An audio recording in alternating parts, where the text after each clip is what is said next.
Bonjour à tous, je m'appelle Rachel Prahisa. Di sini saya akan menceritakan dongeng dari negara Aljazair yang berjudul Le Zongfong Serpong, yang artinya anak ular. Nah, sebelumnya Aljazair ini adalah termasuk negara Frankofon yang terletak di Afrika Utara, sehingga bahasanya setengah Arab dan setengah Prancis. Nah, kenapa sih Aljazair ini dia memakai bahasa Prancis? Kenapa dia nggak selalu memakai bahasa Arab atau sebagian memakai bahasa Afrika? Karena kan kita mengingat bahwa si Aljazair ini terletak di benua Afrika Utara. Nah, karena itu terus ada sejarahnya. Jadi dulu Aljazair itu dijajah oleh bangsa Prancis, bangsa Eropa, sehingga orang Prancis banyak tinggal di Aljazair dan beranak pinak di Aljazair. Lalu kebudayaan bahasanya, kultur bahasanya menjadi bahasa Prancis dan bahasa Arab. Nah, cerita Le Zongfong Serpong ini ditulis dengan dua bahasa, yaitu bahasa Prancis dan bahasa Arab. Jadi suatu hari ada sepasang suami istri, mereka ini belum dikaruniai seorang anak. Lalu si istrinya ini kayak putus asa, pasrah gitu. Nah, ketika wanita ini sedang masak, dia ngelihat seekor ular kecil di bawah, terus dia tuh sambil kayak memohon atau kayak bergumam gitu. Karena menurut dia ular yang dia lihat itu kecil dan imut, jadi dia bilang kayak gini, "Ya Allah, seandainya aku punya anak walaupun itu seekor ular." Nah, ajaibnya omongan dia ini dikabulin gitu guys. Dan 9 bulan kemudian dia melahirkan seekor ular. Nah, bayi ular ini dinamai dengan nama Semi. Semi dirawat dengan sepenuh hati kasih sayang mereka. Namun mereka tuh berniat untuk menyembunyikan Semi. Jadi menjaga Semi dalam rumah aja, nggak boleh keluar rumah gitu, seperti anak-anak lainnya. Ketika Semi sudah beranjak usia anak-anak, Semi ini orangnya seekor ular yang pintar, terus tapi gampang ngambekan gitu guys, alias suka dimanjain. Jadi setiap Semi minta apa yang nggak dibolehin sama mamanya, itu dia selalu ngambek, kayak ya marahnya gitu, terus ngambek. Terus si ibunya ini jadi iba nggak tega. Akhirnya si ibunya ini nurutin apa yang Semi mau. Terus pas udah beranjak dewasa nih, kita umurnya 25 lah gitu ya, dia ini sifat ngambeknya tuh nggak kunjung hilang. Ternyata dia tuh emang seperti ngambek, karena kan dia anak satu-satunya dan dia tuh dimanja banget sama ibu bapaknya. Nah, suatu ketika ada lomba pacu kuda. Terus Semi ini ingin ikut lomba itu, tapi dia tuh nggak sadar kalau dia itu kan seekor ular ya, jadi kayak mustahil gitu buat seekor ular ikutin lomba pacu kuda. Tapi bapaknya nurutin guys, dia beliin kuda. Lalu lomba ini ada hadiahnya. Jadi hadiahnya itu kan yang pacu kuda ini yang ikut laki-laki semua. Nah, hadiahnya itu nanti yang juara pertama dia bebas milih seorang gadis yang untuk dinikahinya. Nah, gak disangka ternyata si Semi ini dia menang guys, menang lomba pacu kuda itu. Nah, akhirnya dia berkesempatan untuk memilih seorang gadis untuk dinikahinya. Namun gak ada satu gadis pun yang mau sama Semi, karena dia kan seorang ular, siapa yang mau, dan takut kan. Terus tahu apa yang dilakuin Semi? Dia ngambek lagi. Oh my god. Padahal dia udah dewasa tapi dia tetap ngambek. Nah, terus ibunya tuh gak tega. Akhirnya dia manjain lagi dan dia cari seorang gadis. Jadi dia bawa kayak sebuah buah tangan itu untuk mencari seorang gadis yang mau menikah dengan Semi, seekor ular.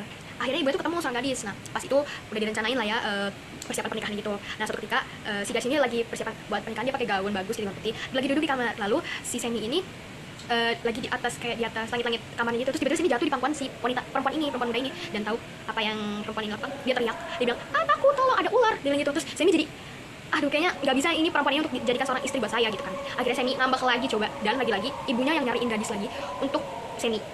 Jadi nyari ibunya nyari itu. Akhirnya ada gadis lagi. Nah, kejadian tadi itu terulang kan, yang terus Semi yang jatuh di pangkuan perempuan itu, dan nah yang beda itu gadis ini tuh beda. Ternyata pas Semi jatuh di pangkuannya si gadis ini, dia nggak sama sekali nggak takut. Dia malah bilang, "Jika ini adalah suami yang dikirim dari surga, sambutlah aku dengan baik." Dia bilang gitu. Terus Semi langsung seneng dong, dan tahu abis ucapan itu sih, abis gadis ngucap itu, Semi berubah jadi seorang pemuda yang tampan. Oh my god, dengan pakaian putihnya itu. Terus akhirnya mereka melangsungkan pernikahan, dan Semi memakai jubah warna merah itu. Pokoknya ganteng banget, mereka cantik dan ganteng, dan mereka akhirnya bergandengan di latar pernikahan, dan selesai, the end. Nah, sekarang kita akan menganalisis unsur intrinsik dari cerita ini. Tema dari ceritanya adalah kasih sayang seorang ibu atau orang tua, kasih sayang orang tua kepada anaknya. Tokohnya yang pertama ada Semi, si seekor ular. Lalu ada Mamong atau mamanya Semi, ada papa, bapaknya Semi, ada gadis yang menolaknya itu, yang pertama gadis jahat mungkin. Terus yang kedua ada, yang terakhir ada gadis murah hati, gadis yang baik. Terus yang ketiga ada penokohan. Tokoh pertama ada Semi, si seekor ular, sang ular. Itu dia tuh wataknya manja, terus tapi pintar karena dia sempat disekolahkan sama ibunya akhirnya, dan dia sempat juara di sekolahnya. Pokoknya manja lah ya. Kedua ada ibunya, si Mamong. Nah, si Mamong ini wataknya tuh dia baik banget, terus saking baiknya dia tuh sayang banget sama anaknya, apa-apa diturutin. Bapaknya juga sama, dia baik dan sayang kepada Semi. Gadis yang pertama yang menolak Semi, itu dia wataknya itu penakut, karena udah tahu itu Semi, masa dia takut. Lalu ada gadis yang terakhir yang menerima Semi apa adanya. Dia itu baik banget, dia baik hati, lalu berani, karena Semi kan sepak bola, jadi dia tuh berani. Dia baik dan lembut. Nah, yang keempat ada latar tempat. Nah, sebenarnya tadi tuh saya menceritakannya itu disingkat. Nah, jadi sebenarnya itu ada latar tempatnya di rumah, di lapangan, di sekolah, terus di lapangan lomba itu tadi apa, lomba pacu kuda itu, sama di kamar di rumahnya, lalu di latar pernikahan guys. Mungkin tempat gereja atau apalah, namanya tempat untuk pernikahan gitu guys.